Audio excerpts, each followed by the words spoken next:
Hola, ¿qué tal a todos? Muy buenos días, tardes o noches, espero que estén muy bien. El día de hoy vamos a hablar sobre la parte uno de la fisiología del ojo. Son tres partes de manera principal y la primera es sobre la óptica de la visión, es decir, todos los fenómenos físicos que se dan para que el ojo pueda ver, ¿no? De manera general.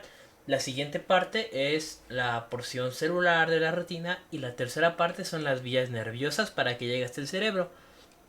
De manera general, el ojo pues es el órgano que nos ayuda a ver. Tiene muchas estructuras tal y como se puede ver en esta imagen que puse en la presentación. Y todas estas estructuras sirven para amplificar la luz o hacer que la luz se mueva de una mejor manera. Y al moverla de una mejor manera hace que la recibamos de forma correcta.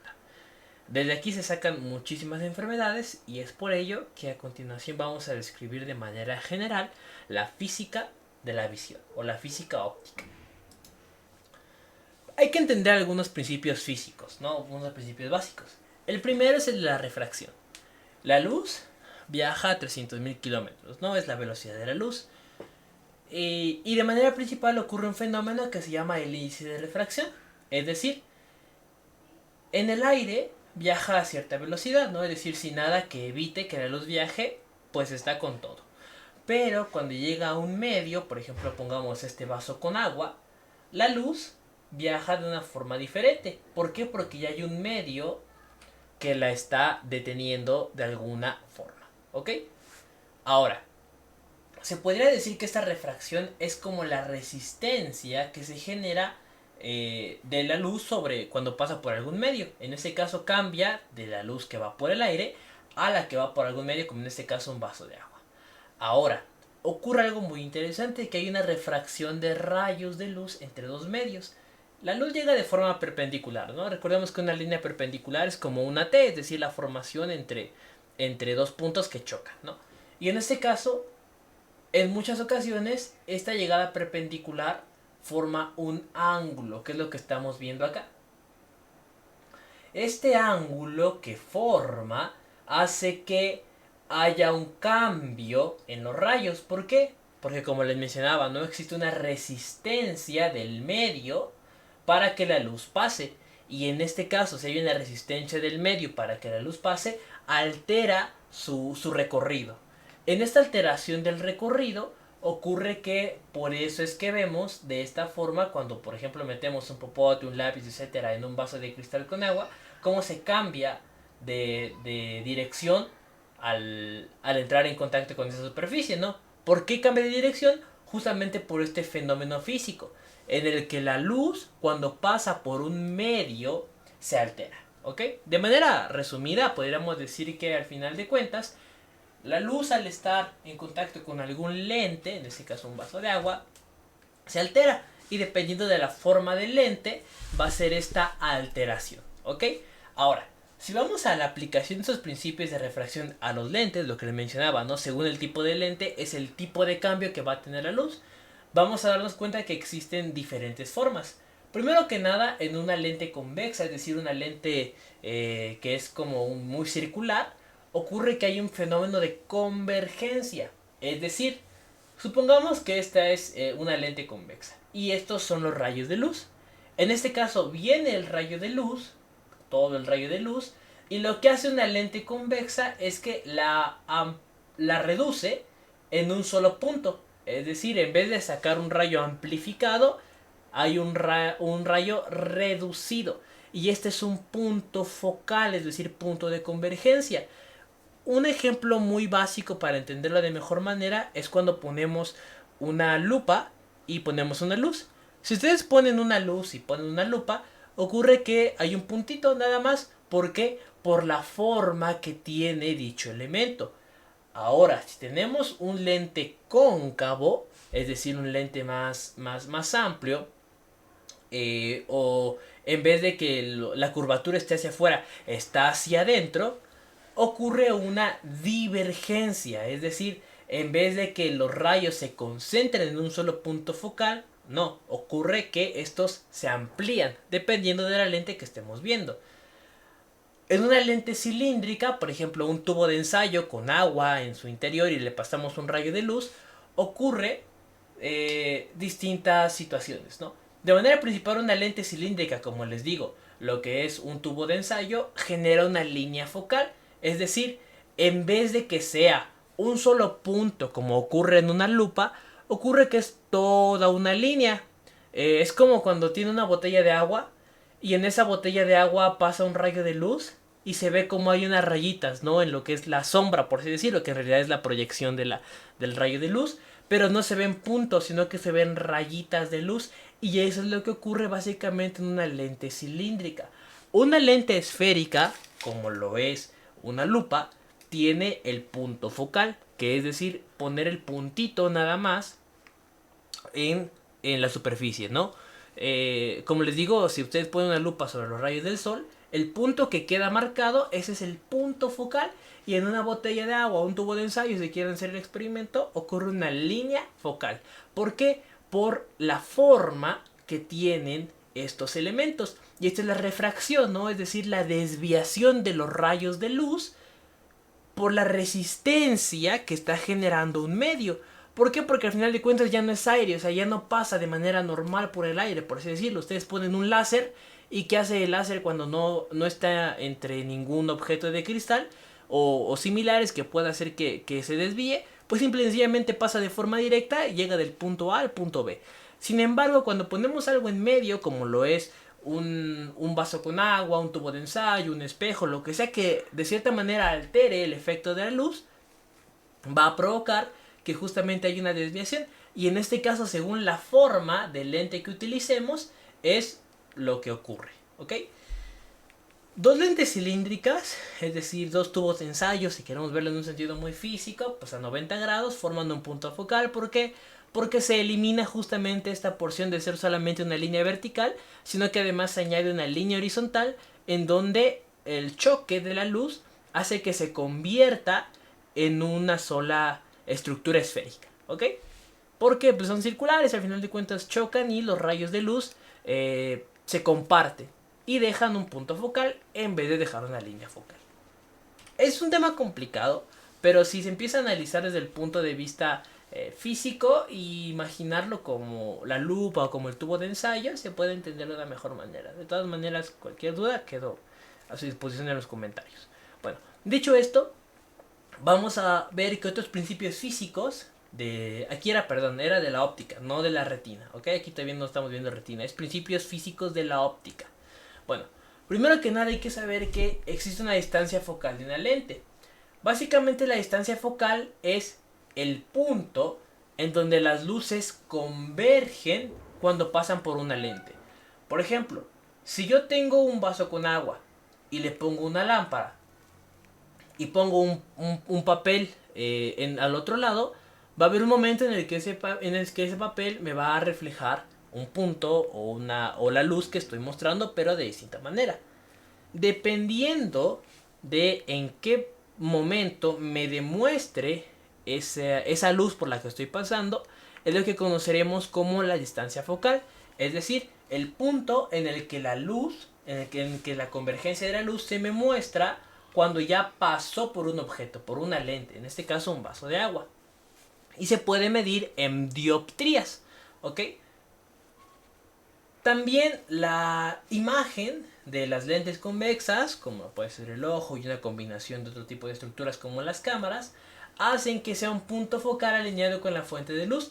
Es decir, si yo pongo una fuente de luz en un lugar y hago que entre por una lente, el reflejo que va a tener, es decir, por ejemplo, si pongo un papel al otro lado, va a estar ubicado en una posición muy alineada con la fuente original de luz. Por ejemplo, aquí en el ojo, ¿no?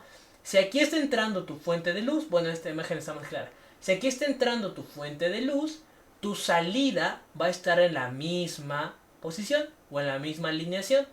Porque esta refracción que tiene el ojo, gracias a las distintas cámaras que posee, hace que se vuelva pues de manera correcta sobre esta región, ¿no? Entonces, el punto focal va a estar alineado con la fuente de luz, es decir, el punto de enfoque de la luz va a estar alineado con la fuente original. Entonces lo podemos resumir como que el punto de entrada va a ser igual al punto de llegada. Sin embargo, ocurre un fenómeno muy interesante, que básicamente al pasar por medios que son como cristal, ¿no? Que son transparentes y que por lo tanto desvían la luz de una u otra manera, hace que las imágenes queden invertidas. Por ejemplo, si aquí este objeto está hacia arriba, aquí lo vamos a ver hacia abajo, ¿ok? Y esto es lo que permite que ocurran imágenes invertidas. Sin embargo, el cerebro y todas las vías nerviosas interpretan esto y se dan cuenta, oye, esta imagen está invertida, pero yo te la estoy mostrando como es. Pero si no tuviéramos esta capacidad en el cerebro, las imágenes seguirían mostrándose invertidas. Otro principio físico, ya para cerrar con esa parte que es compleja y lo entiendo, es la dioptría, ¿ok? La dioptría básicamente es la capacidad de la desviación de los rayos luminosos por una lente. Es decir, entre más distancia tenga, pues más desviación va a llegar a tener. Y en este caso, esta desviación va a ser similar a la distancia que va a ser recibida. Por ejemplo, entre más dioptrías tenga, quiere decir que objetos más cercanos pueden observarse.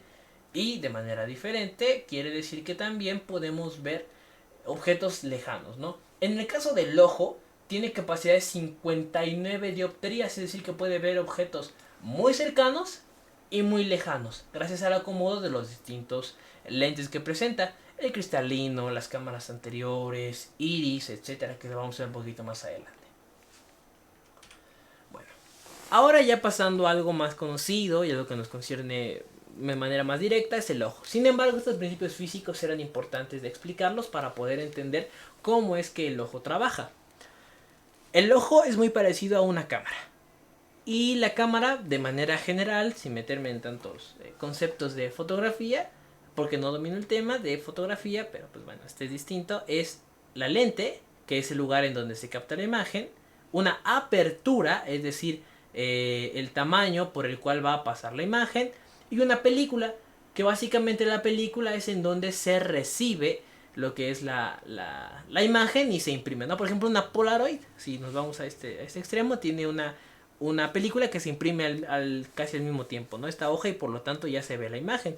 Pero de manera similar, el ojo tiene algo parecido. En cuanto a la lente, es este sistema de cristales, como el cristalino, la cámara anterior, el mismo cuerpo vítreo y la apertura que es por el iris y la película, es decir, la zona de recepción que es la retina. Por eso es que siempre se compara al ojo con una cámara. De manera general, la luz, para que llegue hasta este punto de la retina, debe de pasar primero que nada por el aire, ¿ok? El aire y la cámara, y la córnea, perdón. Y después de pasar por el aire y la córnea, llega a la cámara anterior. Después de pasar por la cámara anterior, pasa en la cámara posterior y finalmente llega a lo que es el humor vítreo. Sin embargo, en todo este trayecto que está aquí, ha ocurrido que la luz se refracta, ¿no? Existe este fenómeno de refracción, que es básicamente este cambio que ha ocurrido por pasar por todos estos cristales. Y la imagen queda invertida sobre la película, que es la retina, pero esta retina tiene la capacidad de ver las imágenes de forma correcta y no las ve de manera invertida, no vemos todo al revés, sino que vemos todo de forma correcta. En este caso, todas las superficies oculares funcionan como una sola lente, ¿ok? Como una sola lente de cámara, porque es la combinación de todas estas. De hecho, todas estas tienen un índice de refracción distinto, es decir, dioptrías diferentes. Y este índice de refracción se puede sumar y es lo que nos va a dar que el ojo tiene un promedio de 59 dioptrías. Quiere decir que ve de manera favorable objetos lejanos y cercanos según sea la necesidad. Además de todo eso, ocurre un fenómeno muy interesante con este cristal de acá. Este cristal, que se llama cristalino, tiene distintas estructuras como ligamentos o músculos que lo mueven según sea el caso.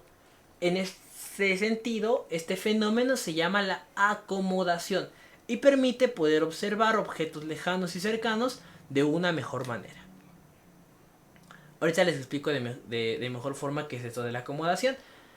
La imagen en la retina se invierte, ¿no? Pero el cerebro y las vías nerviosas tienen la capacidad para reacomodarlas y poderlas ver de la forma original o de la forma en que las podemos interpretar de una forma correcta.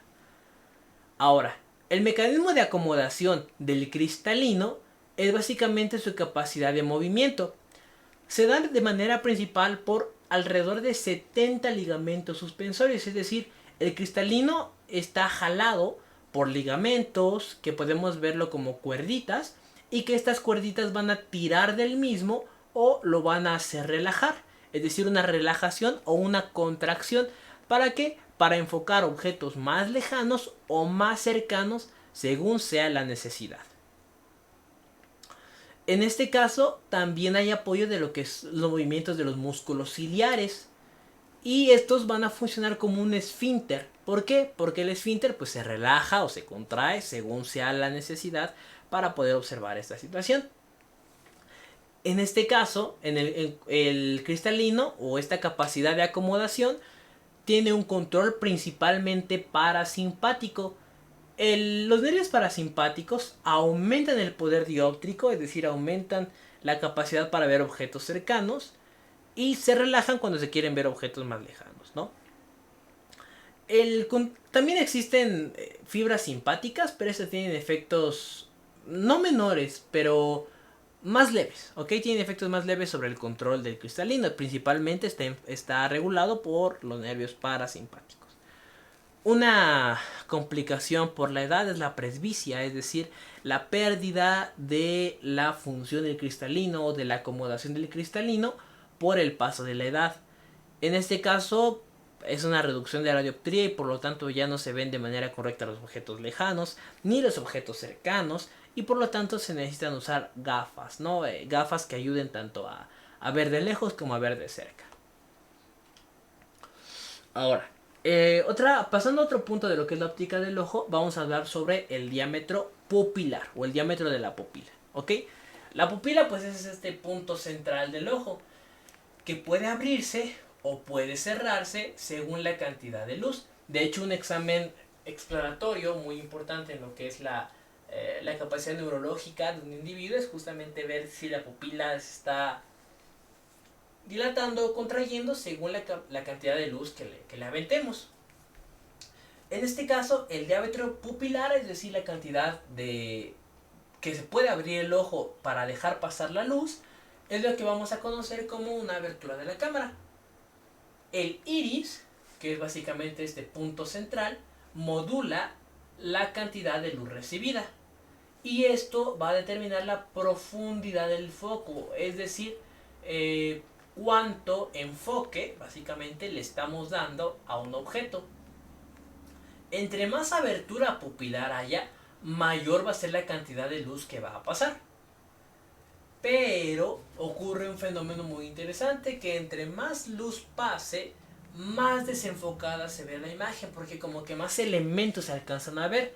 Sin embargo, entre menos abertura pupilar haya, menos es la luz recibida, pero también es menor la dispersión en la retina, por eso está más enfocado. Es decir, cuando queremos ver un objeto lejano, entrecerramos los ojos porque así lo podemos enfocar de una mejor manera. Pero si no queremos ver un objeto como que tan enfocado, sino simplemente observarlo, aunque esté medio borroso, tenemos a los ojos abiertos, ¿no? Entre más abiertos, pues más luz recibida, pero más le llega a la retina y esta es menos específica. Sin embargo, entre menos luz le llegue, es más específica y es básicamente mucho más enfocado. También un punto muy interesante es la agudeza visual, que es básicamente cuánto puedes observar a cierta distancia, y el fenómeno fisiológico explicado básicamente es que la luz se dispersa, ¿ok? La luz se dispersa en lo que es la retina, y entre mayor sea esa dispersión, menor enfoque vas a tener, y es esta capacidad de agudeza. Se puede medir en este procedimiento clínico de ver a cierta distancia, pues cuántas letras ves, y se ve una fracción matemática, ¿no? 20 de 20, 20 de 200, 20 de etcétera, ¿no? Según lo que ves contra lo que deberías ver. Y de esto depende si usas o no ciertos tratamientos o patologías que se pueden ir observando. Ahora, ¿cómo podemos ver la profundidad? O cómo sabemos a qué distancia puede estar un objeto. Porque no todo el tiempo estamos midiendo pues a cuánto está un objeto, sino que simple y sencillamente calculamos de manera rápida a qué distancia está un objeto, y con este cálculo podemos determinar si está lejos, si es grande, si es pequeño, si viene cerca, etcétera. Bueno, hay tres principales momentos o tres principales causas por las cuales nosotros observamos la distancia de un objeto. La primera es según el tamaño que tenga. Por ejemplo, si yo ya sé que mi amigo mide 1,80 m y lo va a venir, mi cerebro va a interpretar, oye, él mide 1,80 m de manera indirecta. No se pone a recalcular porque yo ya sé que mide eso. O si veo un carro que ya sé que mide, no sé, 5 metros, un carro largo, pues ya me doy cuenta de que está largo, y mi cerebro ya lo interpreta. Entonces puedo calcular la distancia que tiene de manera general gracias al tamaño conocido, ¿ok? La otra es la distancia según el movimiento, y esto se llama la distancia de paralaje. A corta distancia podemos observar que hay un gran movimiento de lo que es el objeto. Por ejemplo, si yo estoy en una carrera de carros, ¿no?, y muevo la cabeza según el carro que va pasando, puedo calcular de manera rápida la distancia a la que está de mí gracias a la velocidad que llevó y a la distancia que yo tengo. Pero si yo veo un objeto muy lejano, parece que va inmóvil incluso, sin embargo, sí lleva un movimiento. Este es muy similar a lo que son los planos amplios en cine, ¿no? O sea, si ustedes ven si la cámara enfoca a una persona corriendo, pero sobre el punto de vista más cercano, como a 1 o 2 metros, se ve el gran movimiento que tiene. Sin embargo, si la cámara tiene un enfoque, por ejemplo, desde una montaña, y es un plano muy, muy, muy amplio, la persona va a parecer que no se está moviendo, pero por la gran distancia que tiene del objeto, que en este caso es la cámara, ¿no? Y ocurre algo muy similar con nuestros ojos.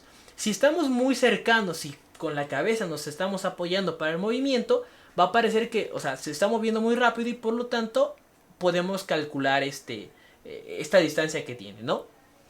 Pero si lo vemos muy, muy, muy lejos, podemos verlo incluso inmóvil. ¿Por qué? Porque esta distancia es mayor, y por lo tanto el movimiento que tenemos en la cabeza parece que no fuera necesario, ¿no? Sino que simplemente lo vemos desde lejos y va pasando poco a poco. Pero pues obviamente lleva una distancia mayor. Y el último punto por el cual calculamos la profundidad o la distancia de los objetos es por la estereopsia, que básicamente es el fenómeno de los dos ojos. Es decir, si yo tengo un objeto en la punta de mi nariz, pues este es calculado o recibido de manera distinta por ambos ojos. Pero si lo tengo más lejano, pues ya tiene este enfoque, ¿no? Y al final de cuentas, los dos ojos van a unirse en una sola señal para que el cerebro la interprete. Entonces es la unión de las fuentes de luz de ambos ojos. Y esos son los tres mecanismos por los cuales podemos calcular la distancia de los objetos. Ahora, ya para ir finalizando, el ojo, como un vaso de agua, pues tiene líquido, ¿no? Y este líquido de manera principal es el sistema humoral del ojo, el líquido intraocular, que sirve para la humectación del mismo. Hay dos tipos, pero pues básicamente son para lo mismo, un sistema humoral: el humor acuoso y el humor vítreo. El humor acuoso es básicamente un líquido que recorre gran parte de lo que es la zona anterior del ojo, que sirve para mantenerlo humectado. Y el humor vítreo es un líquido que está encapsulado en una estructura que se llama cuerpo vítreo, ¿ok? Que está en esta zona de todo lo que es el globo ocular. Tenemos videos de anatomía por si quieren checarlo. El humor acuoso procede del cuerpo ciliar o de los procesos ciliares, y según Guyton se produce a un ritmo de 2 a 3 mililitros por minuto. Como les digo, proviene de los procesos ciliares. Su gran capacidad en cuanto a estos cuerpos ciliares es que presentan células epiteliales secretoras, es decir, son células que ayudan a movilizar ciertos componentes, y estos componentes ayudan a formar este líquido. En este caso, estas células epiteliales están organizadas en pliegues, es decir, están como dobladitas, y eso sirve para que haya mayor superficie. Es algo como lo que ocurre con la corteza del cerebro, que de hecho El tejido del encéfalo está doblado sobre sí mismo con pliegues constantes justamente para tener una mayor capacidad. Si no tuviera estos pliegues, lo que ocurre es que sería muy grande y por lo tanto no sería rentable, ¿no? El tamaño, entonces por eso tiene pliegues para que sea más compacto. Es como cuando doblamos una playera y una playera no doblada, ¿no? O sea, la playera no doblada hecha bola ocupa más espacio que una playera bien doblada. Y ocurre algo muy similar con estos pliegues. Estas células tienen pequeños espacios entre sí. Y estos espacios que tienen estas células es por donde van a pasar distintos iones como el sodio, cloro, bicarbonato, pero también algunas moléculas que ayudan a la nutrición, como la glucosa o aminoácidos. Y este gran movimiento de moléculas, como lo es el sodio, otros iones, glucosa, etcétera, mueven también agua. Y esta agua que se está moviendo es por ósmosis. Y básicamente este líquido pues es agua porque, o sea, es agua con otras estructuras, ¿no? Y este líquido permite la humectación constante del ojo. También permite la nutrición de algunas zonas que por su naturaleza son avasculares, es decir, no le llegan vasos sanguíneos, pero que gracias al recorrido del humor acuoso permite que sí tenga esta nutrición, que no le llega de manera directa por una arteria, pero sí le llega gracias a este recorrido del humor acuoso. Ahora, en sí ya vimos que el humor acuoso se produce en los procesos ciliares a un ritmo de 2 a 3 mililitros por minuto. Pero después, ¿qué ocurre? Bueno, de manera principal ocurre que del cuerpo ciliar, los procesos ciliares, va hacia una región que se llama la cámara anterior, que es esta estructura que está aquí, ¿ok? Entre lo que es la porción de la córnea y pupila. Una vez que va hacia la cámara anterior, pasa a la unión del iris y la córnea, que se llama el ángulo írido corneal, por donde hay un conducto. Este conducto llega a una región de drenaje que se llama el conducto de Schlemm. Y este conducto de Schlemm está conectado con las venas extraoculares para que ahora sí llegue con su drenaje final hacia lo que son las venas y ya después pues ya ocurre todo lo anterior.